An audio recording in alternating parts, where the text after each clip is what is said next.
Abatuuze b'e Wakimese ekiri mu Town Council Kyengera mu district y'e Wakiso batuuze ya lukugunyu olw'obulumbaganyi bw'ebijaambiya ebiriisa enkuli mu kitundu kino nga mu kiro ab'ebijaambiya balumbye abatuuze okukakkana nga batemeetemye munnaabwe kw'ossa okunyagulula ebintu by'abatuuze abawerako. Baadde bambadde ebijaketi.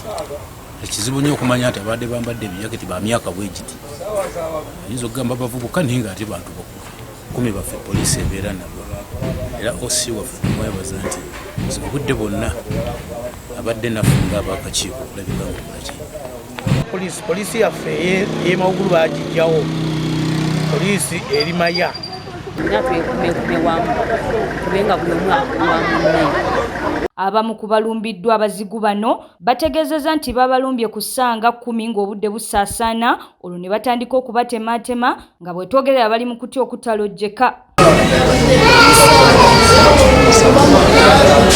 Bankubye mu Bijaambiya ku mugongo bale babiri nze nalabye nyadde mweru ng'ataddeko kimasiki naye nga kikwatako wano katini ku nnyindo kokka. Endabirwamu zonna ne bazikuba ne bazaasa. So ge gamu ku amaka ge tubadde twogerako agalumbiddwa. Ebyokutta abantu, eby'ebijaambiya, eby'ebibaluwa.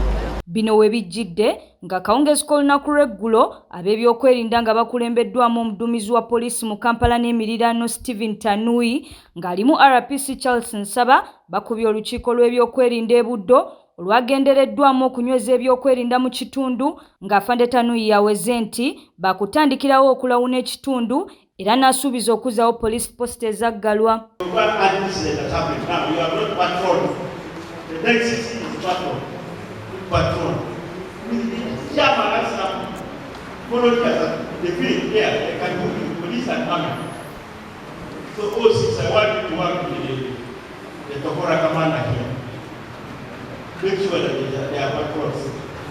Bo abakulembeze abakulembeddwamu Meya Mathias Walukagga balopedde abakulu bano ebyo ebisibye obumenyi bw'amateeka mu kitundu kyabwe era ne basaba bitunulwemu abantu basobole okufuna ku kalembereza. Lekeraawo okubeera mu mawofiisi batambule nga bakola patrols ez'omugirano. Bazi nsanga patrol ng'eri ku kkubo Namagome parkinze ku miti erinze kimoroka ky'amanda erinze amatooke agava embalala agatalina mutawaana. Eri abakulu abaleeta abakozi ku kitundu nga tebabanjula kwerose. Deeso obuzibu oluusi eba ekireetedde obuzibu obwo abantu beeyongedde mu kitundu baki bangi ate n'obwavu buyitirivu nnyo nga wookola ki nga wookiwulira. Kiiza Peter yakusakidde egguliro lino ku lwa KSTV agaleero.